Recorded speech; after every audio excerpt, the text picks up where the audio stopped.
Hello, and welcome to my channel. Thank you so much for joining me. Today's video is going to be my eyeshadow palette collection. I'm also going to kind of skim over single eyeshadows as well. Just a quick disclaimer, I know that I have so much eyeshadow. I have way more eyeshadow than any person could ever need, but please know that eyeshadow is my absolute favorite thing about makeup. I wear eyeshadow every single day, and yeah, I just really love it. So if you want to see my entire eyeshadow palette collection, let's go ahead and jump into it. So I wanted to go ahead and start off with my Natasha Denona shadows because they are some of my favorite. So starting out right here, we do have this set of 5. This right here was released during the holiday along with one other one. I did not pick that up. This is the Joya palette. Next, we have the Natasha Denona Lila palette. I adore this thing, as you can tell. A lot of beautiful purple and pink shades in the sky. We also have the Natasha Denona Sunset palette. I feel like this thing was sold out and restocked so many times. I'm so happy to finally have my hands on it. And then I think this guy right here might actually be my favorite Natasha Denona product that I own, and it is also the newest Natasha Denona product that I own. This is the Natasha Denona Sunset palette, and this palette is everything. This blue right down here is the most beautiful blue I have ever seen. Let's go ahead and move on to my Too Faced collection. So this right here is the White Chocolate Bar palette. This might actually be my least favorite out of all of the Too Faced palettes that I own. At one time, I did own the Chocolate Bonbons, but I did go ahead and declutter that one to my friend Christina, who it looks much better on her. She's great with cool tones. Me, not so much. This is a pretty palette, but it is kind of boring and not really into this green shade at all, as well as this like lavender shade over here, but otherwise it is a good palette. It does have the chocolate bar formula in my opinion. Next, maybe my favorite Too Faced palette that I own, the Chocolate Gold palette. This palette has some of the best shimmers I've ever used in my entire life. I adore it. I also have the Too Faced Original Chocolate Bar. I actually just bought this a couple months ago, if you can believe it. This palette has been hyped up on YouTube basically since it came out. It is a very beautiful palette, and I do love it. Next, this one is also another fave in general. This is the Just Peachy Mattes palette. I love this. These are truly my colors. This palette is absolutely stunning, and I love the way it smells. And then last but not least, we do have the Too Faced Peanut Butter and Jelly palette. This palette is a lot of fun, and I do like it. Let's go ahead and talk about Anastasia Beverly Hills. So I do have a few ABH singles, but right now I just want to show the palettes that I have. So this right here is the newest addition to the Anastasia palettes. This is the Soft Glam palette. It is absolutely beautiful. I think that if you're debating picking this up, I would definitely recommend it. The formula is on par with the Modern Renaissance. Next, we have the Modern Renaissance. As you can tell, mine is extremely dirty. Even though I do like this ABH packaging, it gets really dirty really fast. And I'm sure everyone has seen this palette a million times, so this right here is mine. It's absolutely beautiful, stunning. I adore it. Next, we have the infamous Subculture palette. I actually don't hate this. A lot of people really hated this guy. I feel like it can be a little hard to work with, but I do like that it kind of brings me out of my comfort zone. I don't have any other palettes that have a color scheme like this, and I do really appreciate that. However, this ABH Prism palette, not my favorite. This just really is the palette that I feel like should have gotten, not necessarily hate, but the way that people acted with the Subculture palette, like I would have thought that people would have felt that way about the Prism, but no one really said anything about the Prism. It's just not very good in my opinion, but I hold on to it because I love ABH and I'm definitely a collector of her shadows. Okay, next let's talk about Huda Beauty. So I do have this Huda Beauty Mauve Obsessions. This is a great little mini travel palette. I do really like this guy. Super beautiful, definitely my tones. There are 3 other colors. There's a gold one, a smoky one, and then a super colorful one. But this is really good. And I think these are around $29, $30, so great price for high-end eyeshadow. So you can probably kind of already see what this one looks like. But this is the Huda Beauty Rose Gold palette. I absolutely love this. These shades are amazing. You can see that I really dug into these guys right here, but I do really love the quality of these shadows. And then we have the Huda Beauty Desert Dusk palette. I do like this palette, but it is not my favorite. It's definitely like number 3 out of the first 2 that I showed you, but it is a pretty palette and I do like it. Let's chat about Tarte Cosmetics. So this guy right here was for holiday this year, and this is the Buried Treasure palette. I gotta say, I wasn't gonna buy this, but Emily Noel gave a really good review of this guy, and I decided to go ahead and purchase it. Let's cover up that mirror. But the pans are a fun, like, kind of shape, and I do like the colors. It's just, there aren't that many mattes in here. I really do need to get more use out of this one. Next, we've got the Tarte Toasted palette. So I do actually really like this, but later in this video, I'm going to be, let me cover this up. Later in this video, I'm going to be showing you my Naked Heat palette, which I actually kind of like more, but this palette is a nice palette if you do like super warm neutral looks. And then finally, we've got the Tartelette in Bloom. I feel like everyone loves this palette, and it's for good reason. I really like this guy, too. I've gotten quite a bit of use out of it. My goal is to hit pan on a couple shades this year. I've really been working hard on Flower Child as well as Funny Girl, but this is a gorgeous palette, and Sweetheart might actually be my favorite, like, eyeshadow ever. It is the perfect color pink. I adore it. I could wear it every single day. Kylie Cosmetics. So let me just go ahead and say, I actually really like Kylie Cosmetics. The only thing that I've tried from her that I haven't been that wild about was the Bullet lipstick, and that's because I chose the wrong shade, definitely on that guy. And I also, the concealer, I'm still kind of on the fence about. However, her powder products are great. So this right here is the purple palette, and this is what the inside of it looks like. I do really like this one. Again, kind of takes me out of my comfort zone because it is a more like cool tone palette, but I do really like it. I think this one is the bronze palette, but this right here is the outside, and then you've got the shadows on the inside. This is a gorgeous everyday neutral palette. Really like the quality on these guys. Next, we have the rose, I think this was called rose gold. It actually doesn't say on the back of this, which is kind of strange, but this is the more pinky toned one. I do, again, really like the quality of the shadows. I think this is a very pretty palette, and I think that all three of the palettes can play very well together. Okay, let's take a look at Lorac. So Lorac definitely has one of my favorite eyeshadow formulas, if not my favorite eyeshadow formula. I did have the Lorac Pro 3, the smaller one, but I did go ahead and gift that one to my mom because I thought she would get more use out of it. Let's go ahead and take a look at these. So this is my Lorac Pro Matte Palette, and I have a ton of use on this. This is actually in my pan that palette for 2018. If you haven't seen that yet, I will go ahead and link that above. But as you can see, I have completely finished off Bare. I have hit pan in Jet Black, and I am really close to hitting pan in Chocolate. I really do think that I can actually use this guy up this year, and I'm going to keep working on it. So this right here is the Lorac Unzipped palette. There is also a Lorac Unzipped Gold, but I heard a lot of people don't like that one. I do like this palette, but my thing with this palette is these are not like the Lorac Pro Formula at all, which I prefer tenfold to this guy, but I think this is a good palette, especially if you're into like mauvey pinky tones. Beautiful shimmers in this one. Next, we've got the Lorac Mega Pro 4.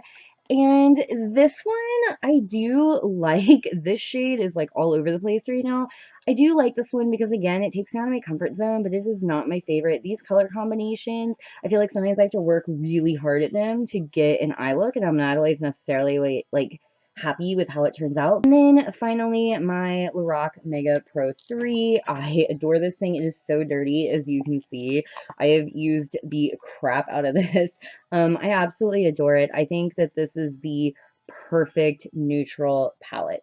You've got, you know, these 2 rows of mattes, 2 rows of shimmers. All of these are perfect. Not a single dud in this palette for me. Love. Okay, so my Viseart palettes. So this right here is the neutral matte palette, and this one right here is the warm neutral palette. I think you can kind of tell this one's been a little bit more used than this one. The thing about these shadows is I do think that they are good eyeshadows.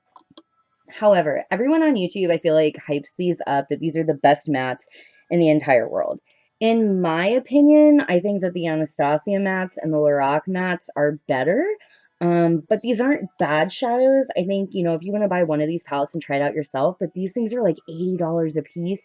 And I really don't think that if I ran through these, I'd repurchase them again. Next, we've got the Moschino collaboration with Sephora, and it is this cute little teddy bear. These right here are the shades.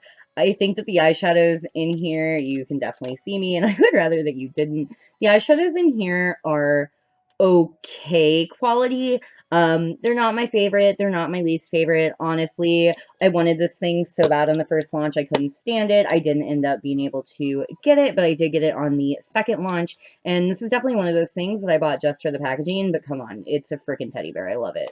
Okay, so I do have two palettes from Dose of Colors. We've got the Marvelous Mauves and the Blushing Berries. And this, you can see my janky camera setup. This right here is what the inside of these guys looks like. I do really like these. I think that I prefer the Blushing Berries just a little bit more, but I definitely need to get some more use out of these. So this is one of the newer palettes to my collection. I went ahead and I filled up a Sugarpill Pro palette, and this guy was kind of expensive, but I do really like the Sugarpill formula. The shade right here is amazing. It is the most beautiful pink gold duochrome. These shadows have great quality. I really do like them. Next, we've got the Violet Voss Pro eyeshadow palette in Holy Grail. I have been wanting, oh, I look a little rough right now. I have been wanting to try Violet Voss's formula for so long because I had heard so many different things. I don't think it's bad. I think it's pretty good. It's just not my favorite, but I do really like the shades in this palette. This is a palette that I absolutely adore. This is the Masquerade palette by Juvia's Place. This one is the mini one, but honestly, I feel like I don't need the giant one. These pans are right around the pan size that I enjoy. I love this palette. Definitely makes me step out of my comfort zone. Beautiful palette. And I love how if you cover these up, you've got yourself some really nice neutrals. But then if you go like this, you got yourself a great like rainbow palette. But together, this thing is beautiful. I love the pigmentation. Amazing. Next, we got the Early Bird palette from Pretty Vulgar. I haven't used this guy a ton. I think that it's an okay palette. I really should play with it more. It's nothing revolutionary, but they are nice shadows. This guy right here is one of my absolute favorite palettes ever. This is the Colored Rain Queen of Hearts palette. This palette is amazing. If you love these shades, I 110% recommend it. You can tell I've really dug into some of these. This palette is gorgeous. This is a palette that I'm not that wild about. This is the Jouer Skinny Dip palette. Really, I thought that I would like this a lot more because they are shimmers. I do quite like this guy right here. I do like the pink. The other ones are just kind of subpar. They're kind of chunky, as you might be able to see from this. The pink is like very chunky. It's pretty once you get it on, but it's still a little chunky to work with, but it is highly metallic, and that's why I keep it around. Okay, so I did go ahead and decide to include this little quad. This is from LA Girl. They have really nice eyeshadows. This right here is the Eternalize quad. I think there are 4 different shades. But if you're looking for an affordable drugstore eyeshadow, I think that these are fabulous, and usually LA Girl Cosmetics are buy one, get one 50% off. Okay, let's talk about my ColourPop palettes. So the thing about these is that once I realized that you could actually pop them out because they're magnetized, I switched around the insides of a bunch of my palettes. I kind of wish that I hadn't and I just left them the same. But this right here is the ColourPop Yes Please packaging, and I kind of kept the same like vibe going on in there.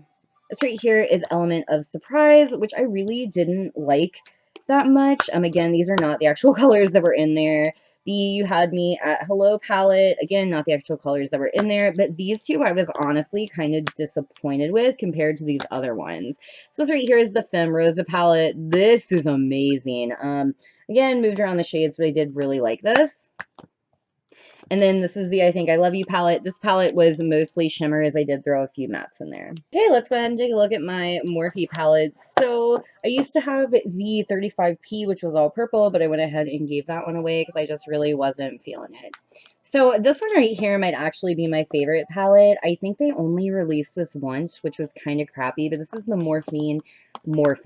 This is the Morphe and Kathleen Lights palette. I adore this thing. The shades are perfect. Right here you got the Morphe 3502. I have honestly barely used this. I really need to get some more use out of this. I really like it more than the original 350 that I am about to show you because it's definitely much more warmer and has less browns. This row right here is everything. Here is the original Morphe 35O, the palette that broke the internet. But yeah, this right here is what this guy looks like. I just feel like the 3502 is a much prettier palette. This down here, this is these shades I could probably do without. And then we've got the famous Jaclyn Hill palette. I feel like everyone has seen the inside of this. Mine I haven't used a ton. I think that these are okay. I should play with them a little bit more, but I just have other shades that I like a bit better. Let's go ahead and talk about Urban Decay. So this one right here is the Urban Decay Gwen Stefani palette that came out in, like, I don't even know when. But my mom got this for me for Christmas. It was one of the first high-end palettes that I officially owned. Now I think it is expired because the shadows have kind of changed in texture, but I just refuse to get rid of it. And then I've got the Naked Ultimate Basics palette. This is a good palette. It is mostly all matte with the exception of this one that's kind of like a satin shade. This is a really great everyday guy. And then finally we've got the Naked Heat. I adore this palette. I feel like this palette got rave reviews, or people were saying they didn't like it because they always got the same look. For me, I feel like I can get different looks, but I really love this, and I feel like this is the best Urban Decay palette in this format that I have ever used. We can talk about my single shadows. So I do have these Z palettes. I have this magnetic palette from Tarte and this magnetic palette from ColourPop. I'll just go ahead and show these to you. I'm not going to pull out individual shades, but basically I have individual shades from Anastasia Beverly Hills, from ColourPop, and from Coastal Scents. So let's go ahead. Oh, and Makeup Geek as well. So this right here is the inside of the Tarte palette. This is a really great Z palette that is made by Tarte. I just got some different shades in here. And then this right here is another magnetic palette from ColourPop. It's pretty good. And then we do have these 3 Z palettes. This one right here is obviously my favorite. It's got like pink glitter on the inside of it, so of course I'm like obsessed. And then we do have the cheetah print one, and then we've got the purple one. So that was everything for this video. Thank you so much for watching. If you like this video, please go ahead and give me a thumbs up. And if you would like to see more content from me in the future, please go ahead and subscribe down below. That way you're notified for future videos from me. And I will see you next time. Bye, guys.